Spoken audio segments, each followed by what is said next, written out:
normal things that we do in our lives have just gone upside down. They've spent the spring of their lives in the winter of COVID. It's been quite scary, not just for me, but probably for all of us. Ordinary children in extraordinary times. Cool, and it's not going to end anytime soon. Happy birthday to you. For Aisha, a year to remember for all the wrong reasons. I feel like lonely, heartbroken and just devastated.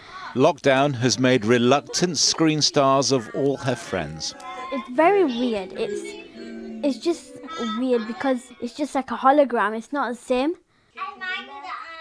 Aisha has brittle bone syndrome, stuck at home more than ever. Does that make COVID-19 more of a danger to you? Yes, I have a very smaller lungs compared to children my age. It could affect my ribs by me having a fracture. There's nothing I can do. Most children have had little to fear from the virus itself, but have suffered just the same. My dream is probably to play for Arsenal in England.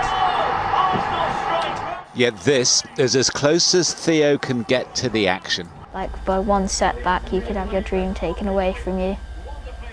Before the first lockdown I was on trial at a Premier League club and it got cancelled because of lockdown. Kind of felt gutted, but I knew there was plenty more teams that I could get into. I'm just at school for my second COVID test. We ask a lot of our children, like Theo starting school for a second time. It was really unpleasant and made my eyes water a load. I'd say I'm pretty nervous, but you've just got to be confident and go back like the first day again. But he's still in the game. There's still all to play for. It just makes me forget about everything that's going on in my life, and it just makes me only think about football, and I'm truly happy when I'm doing it. I think I'm sort of coming to the end of my tether now. Staring at a screen for 6 hours a day isn't good for anybody.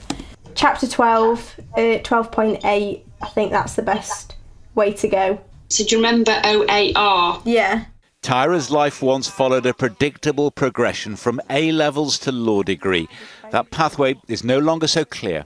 I think my biggest fear is this: will we be seen as the class of COVID that didn't work for their grades and didn't try? Over the past few weeks, I have been on so many Teams calls. She's her school's mental health champion, devising ways to keep her classmates sane. 5 days of no social media, and when we did it, it was very tough. We feel fear, and we are a lot more scared. The challenges are never ending at the moment. If it continues, we might well be in the position where it does become permanent damage. And coming up quickly, a momentous choice: whether to delay university. Moving away from home is a very big decision, and nobody's really got any answers. It's quite difficult. Happy birthday. At least they all have friends again, in the flesh. Happy birthday to you. Well, my birthday wishes for next year is this whole COVID-19 just vanishes. To encounter the class of COVID is to be impressed by the resilience of a generation. That strength is their best hope in an uncertain future. John Ray, News at 10.